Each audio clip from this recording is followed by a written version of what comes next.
Luzon, Visayas, Mindanao at buong mundo. Ngayon ay Miyerkules, May 8, 2024. Ako si Barbie Mulak at ito ang Balitang A to Z.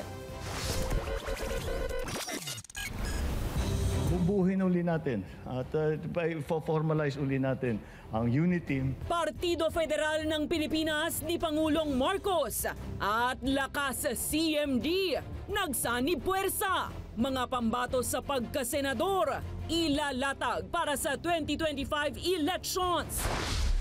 Bilang ng walang trabahong Pinoy umakyat sa 2 milyon nitong Marso. El Nino, isa sa mga itinuturong dahilan. Kampo ng puganteng si Ginoong Apollo Kibuloy, isinuko na ang mga lisensyadong baril. Sa ating Good Vibes segment, is it a boy or girl? Ang reveal sa pool sa bisita. At sa ating balitang showbiz, Can't Buy Me Love ni Donnie Pangilinan at Bel Mariano nagtapos na. Mga fans, ginulat sa kanilang first ever on-screen kiss.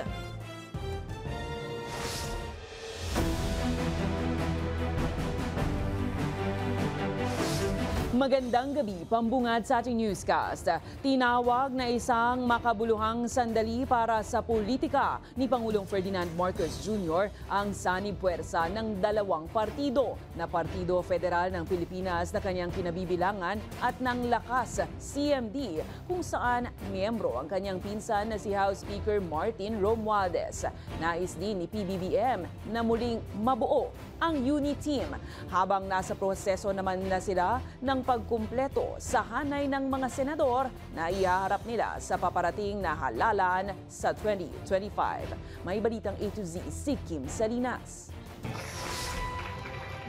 Makabuluhang sandali para kay Pangulong Ferdinand Marcos Jr. ang pagkakaisa ng Partido Lakas Christian Muslim Democrats o Lakas CMD at Partido Federal ng Pilipinas sa isinagawang alliance signing nitong Miyerkules. Pinangunahan ito mismo ng mga namumuno sa 2 partido at tinawag nila itong Alyansa para sa Bagong Pilipinas. Sa mga suliranin na hinaharap ng lipunan ng Pilipinas. Kaya't yan ang patuloy natin na ipaglalaban, yan ang patuloy natin ang isa sa buhay natin, yan ang patuloy na ating pangako at sumpa para tulungan ang bawat Pilipino. Present din sa naturang pagsasama si Congressman Gloria Macapagal Arroyo na Chairman Emeritus ng Lakas CMD. Para kay Marcos, malaking tulong ang tila merging ng mga partidong ito para sa pagbabagong minimithi niya sa Pilipinas. Kagaya ng ating ginawa sa nakarang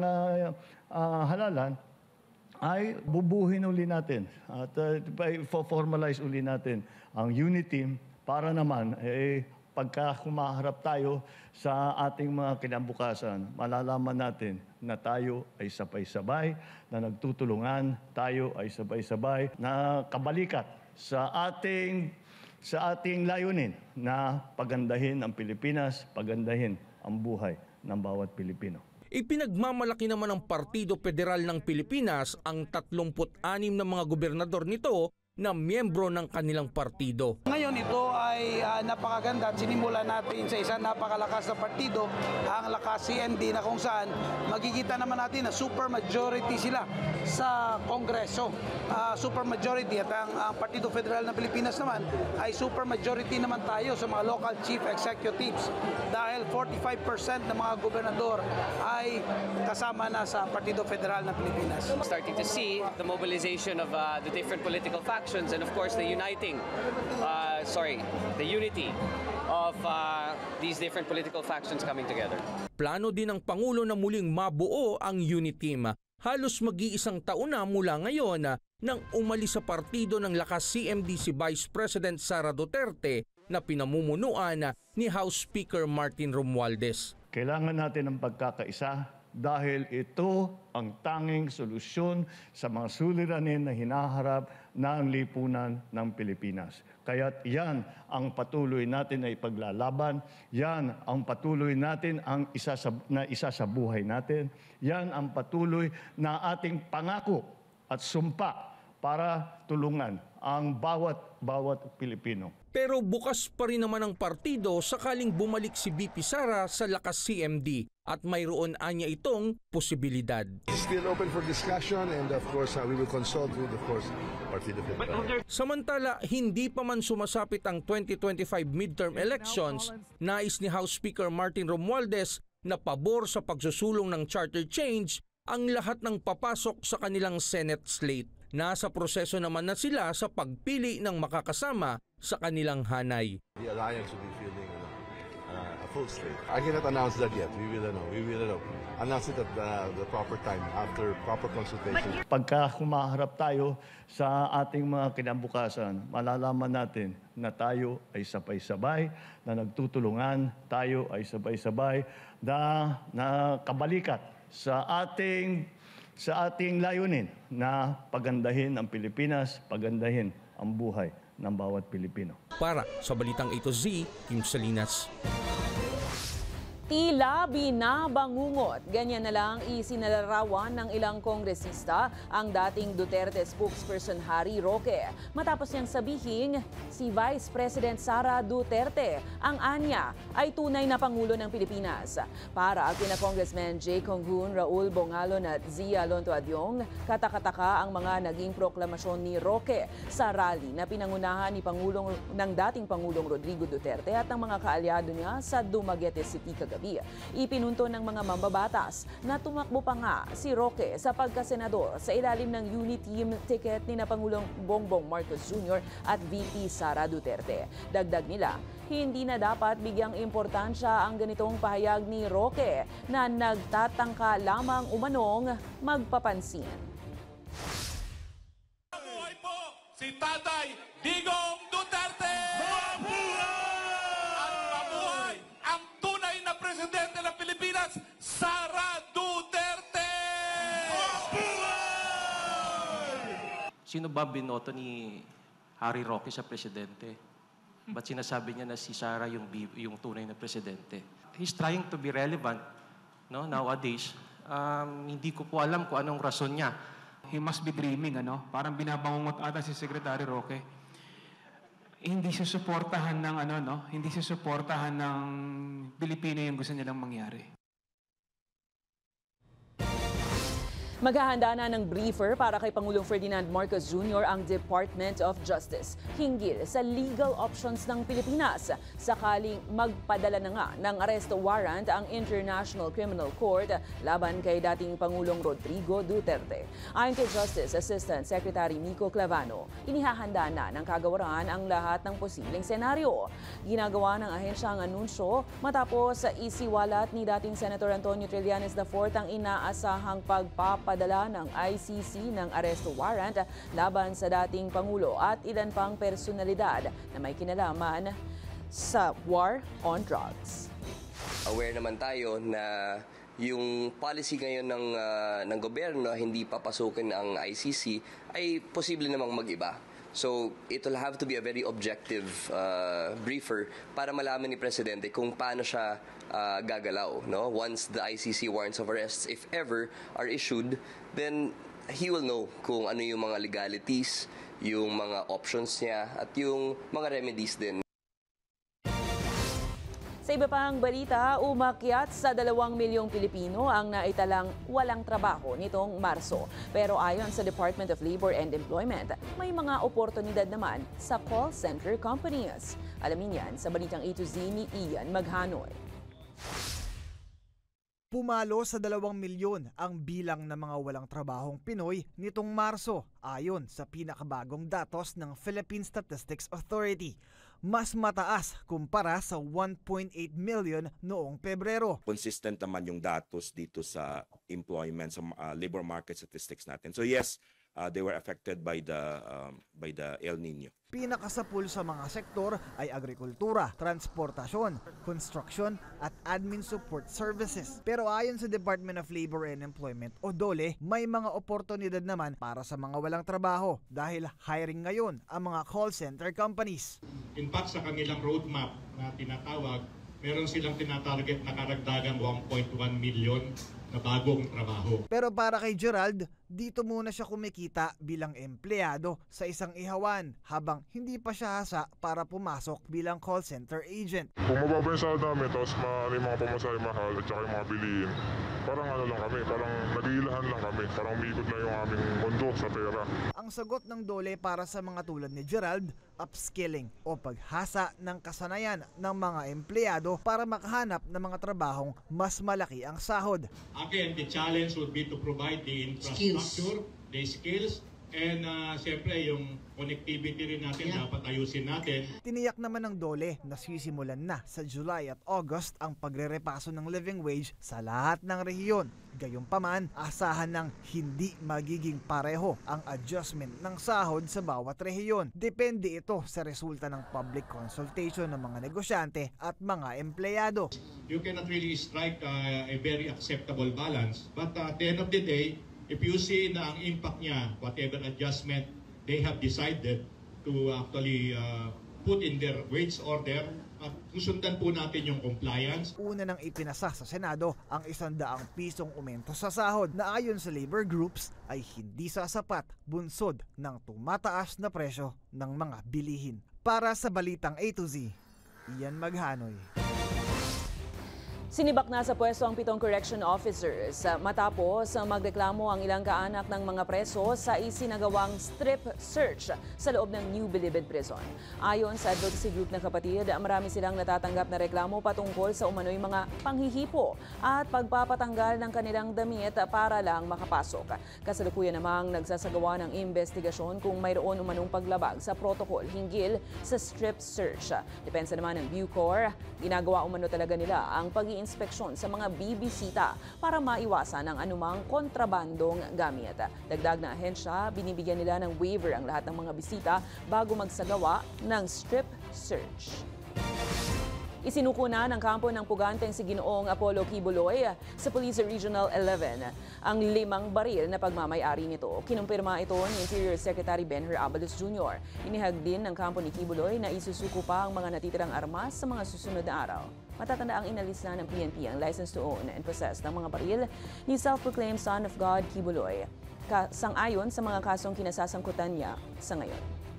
I would like to announce that nagbigay ng notice ang ating kapulisahan kay Pastor Kibuloy to turn over the firearms. At nag-turn over naman sila ng 5 mga barel, iba-ibang kalibre ito. At sana itong gesture na ito na pakikiisa sa batas ay sana tuloy-tuloy na.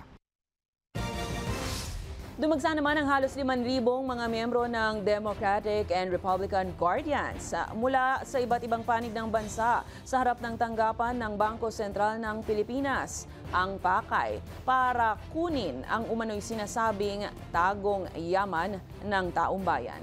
Ayon sa founder ng grupo na si Gilbert Langres, nasa mahigit 100 trilyong piso ang nakatago sa BSP. Ipinakita rin nito ang mga dokumento na nakasaad umano sa bagong lipunan Secret Book of Redemption na nagkakalagang 19.5 trillion pesos.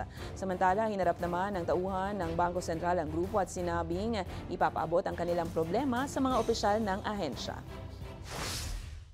We are wanted to know the whereabouts of the origins of the fundings, which is so-called ang bagong lipunan, which is printed with the backup of gold na nakatago sa Bangko Sentral ng Republika ng Pilipinas.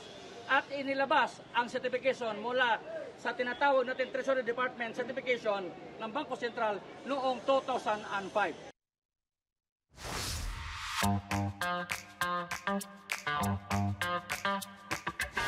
Age is just a number. Yan ang patutunayan ngayon ng 70 anyos na kandidata na si Lola Ronda Feliz Menya. Nararampa at hahataw sa mutya ng Taguig 2024. Ayon kay Lola Ronda, handa at confident siya na irepresenta ang Barangay Pitogo at makipagsabayan sa 34 pang kandidata ng pageant. Anya, ang barangay kagawad nila ang nag-udyok na sumali siya matapos alisin ng Taguig City Government ang maximum age limit sa criteria. Gaganapin naman ang mismong pageant sa May 25.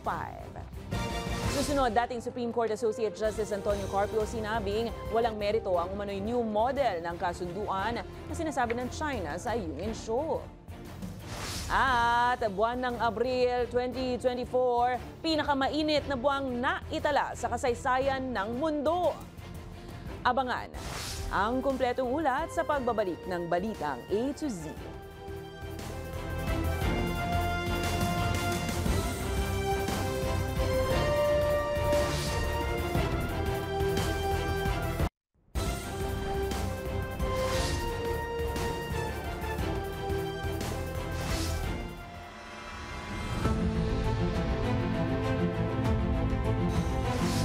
Walang merito ang umano'y new model na sinasabi ng China na kasunduan nito sa AFP Western Command ukol sa Ayungin Shoal.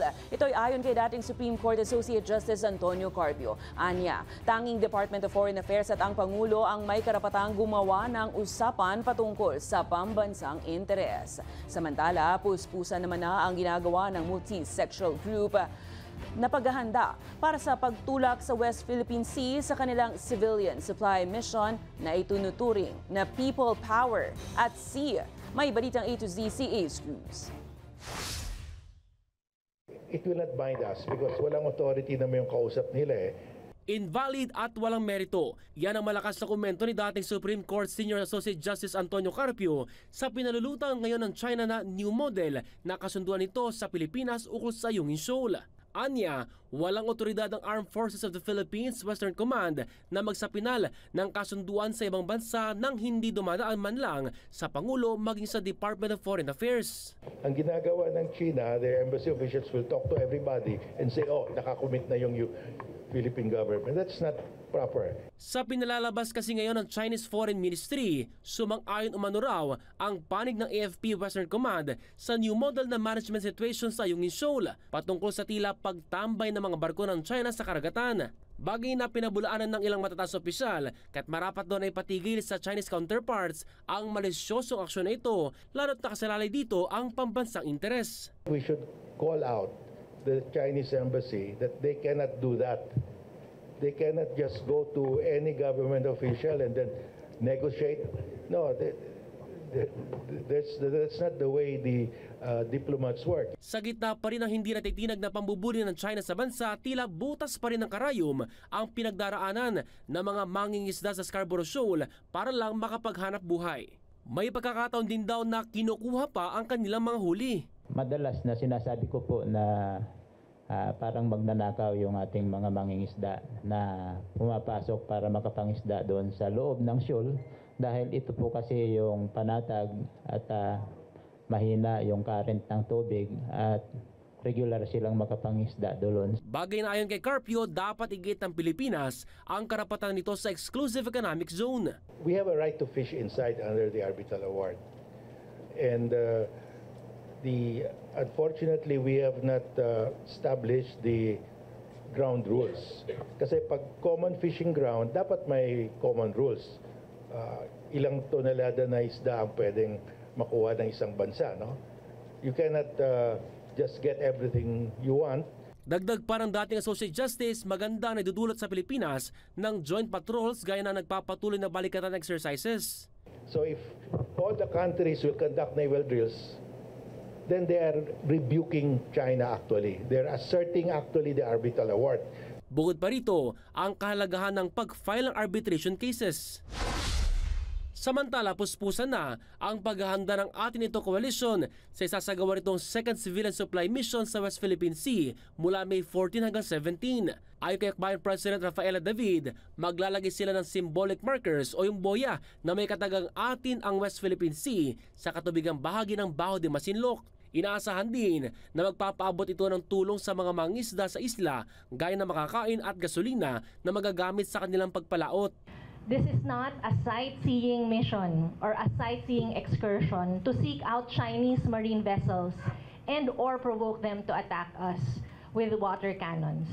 This is a legitimate exercise of Filipino citizens to conduct legitimate activities within our own territory.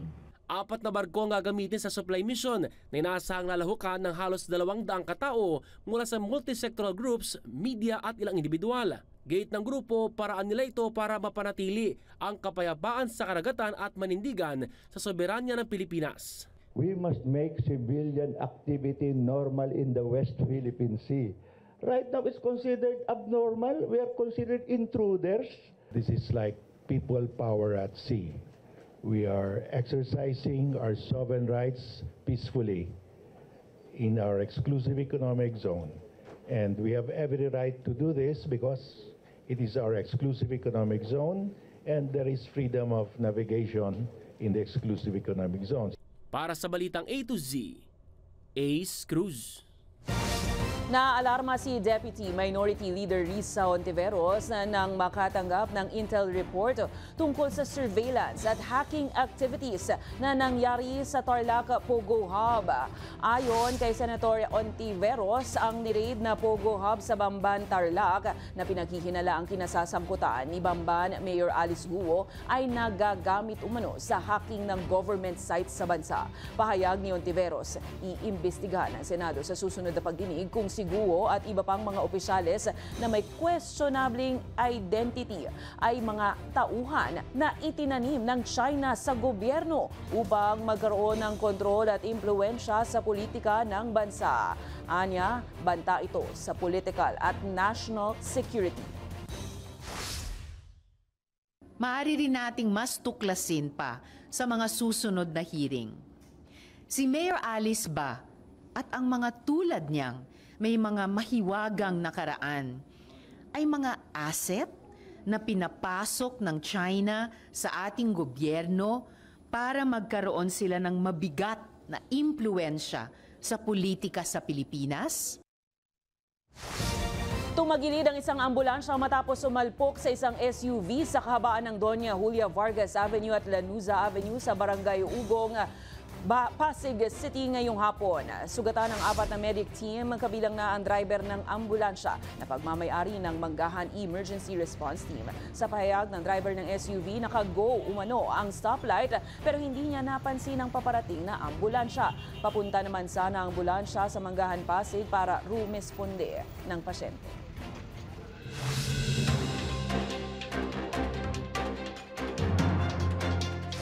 Sinuspinde ng Office of the Ombudsman si Cebu City Mayor Michael Rama at 7 pang opisyal matapos hindi umano makatanggap ng sahod sa loob ng 10 buwan ang mga na-reassign na ilang kawani ng pamahalaan. Base sa resolusyong inihain ng Ombudsman, may sapat na batayan para sa suspensyon, partikular na sa reklamong grave misconduct at conduct unbecoming of a public officer, grave abuse of authority at ilan pang mga naging paglabag. Samantala, idineklara naman ng Korte Suprema na ang red tagging maging ang vilification o mapang abusong pahayag o pagsulat, labeling at guilt by association ay banta sa buhay, sa kalayaan at seguridad ng isang individual na maaaring mabigyan ng issuance ng writ of amparo. Yan ang proteksyon na iginagawad sa mga individual na nakararanas ng banta o paglabag sa kanilang karapatang pantao. Kasunod ito ng pagpabor ng kataas-taasang hukuman sa writ of amparo ni dating Bayan Muna Party List Representative Siegfried De Duro. Naitala ngayong taon ang pinakamainit na temperatura sa buwan ng Abril sa kasaysayan ng mundo.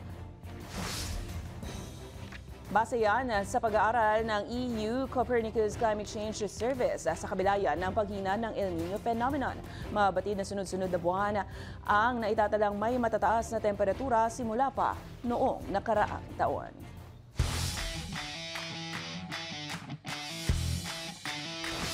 Sa mundo naman ng palakasan, muling nakasungkit ng panibagong career high si Pinay tennis star Alex Ayala sa women's single category. Yan ay nang umangat sa ranggo si Ayala sa ika-162 mula sa 170th place sa World Tennis Association. Ito ay matapos salunin niya sa Madrid Open si world number 41 tennis player na si Lesia Tsurenko. Masaya si Ayala at nangakong pagbubutihin pa ang mga ipakikitang performance sa mga susunod na laban sa international arena. Sa aming pagbabalik, it's not a bird, it's not a plane dahil bagong Superman lilipad na.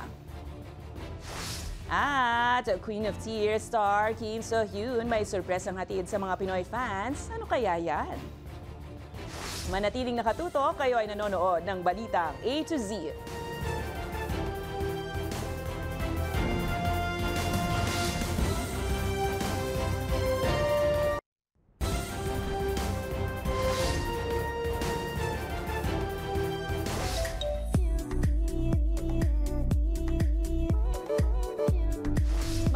to Z, spoiler alert po dahil kilig ang hatid ng season finale ng hit teleserye na Can't Buy Me Love. Salamat sa tambalang, Don Bell. Sa mga nakapanood nito sa Netflix, ano kaya yan? Habang bagong Superman ipinakilala na ang kanyang paglipad, abangan yan. At syempre, Queen of Tears star Kim So-hyun, may surpresang hatid sa mga Pinoy fans. Alamin ang lahat ng chika sa balitang A to Z Showbiz ni Lane Garcia.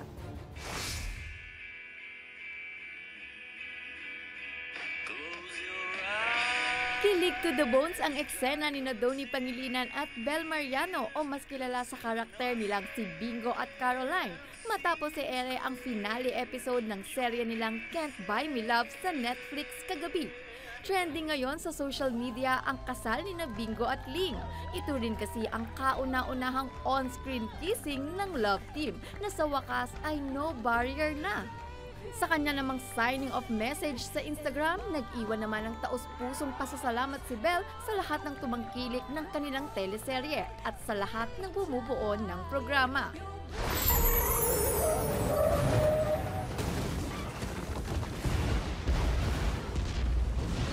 Ipinasilip ng direktor ng pelikulang Spider-Man ang first look ng bagong gaganap na Superman na si David Corenswet. Siya ang papalit kay Henry Cavill. Sa Instagram post, inilabas ang picture ni Superman habang nagsusuot ng kanyang suit na may caption na Get Ready. Nakatakda namang ipalabas ang Superman Legacy sa July 11, 2025.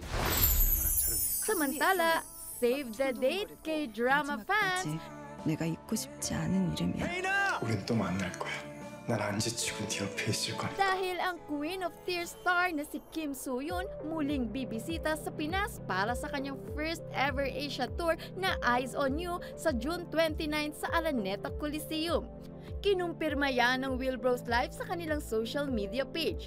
Sa May 18 naman ang simula ng ticket selling through Ticketnet's website and outlets. Matatanda ang binisita ni Kim So-hyun ang bansa noong January 2023 para sa isang fan meeting organized by a donut company. Para sa balitang A to Z Showbiz, Lane Garcia. Sa mga nabitin sa eksena ng Don Bell sa finale ng Can't Buy Me Love sa streaming platform, abangan nyo pa rin yan. Huwag kayong bibitiw ngayong Friday, dito lang yan sa Free Channel A to Z.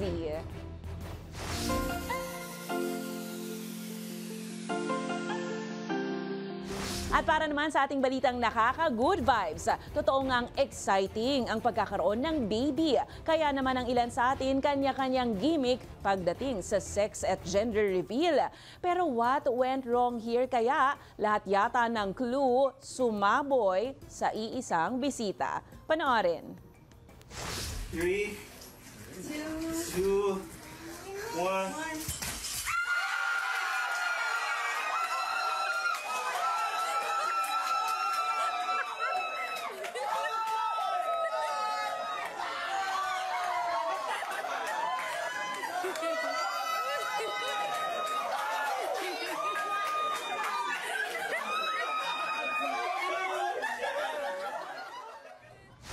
Si Smurf ba yun o si Agua Bendida?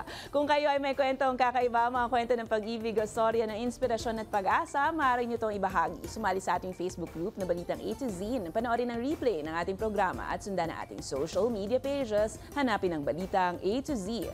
Ang ating pabaong quote of the night ay mula sa Father of the Nation ng India na si Mahatma Gandhi. Ayon kay Gandhi, ang pinakamahusay na politika ay ang tamang aksyon.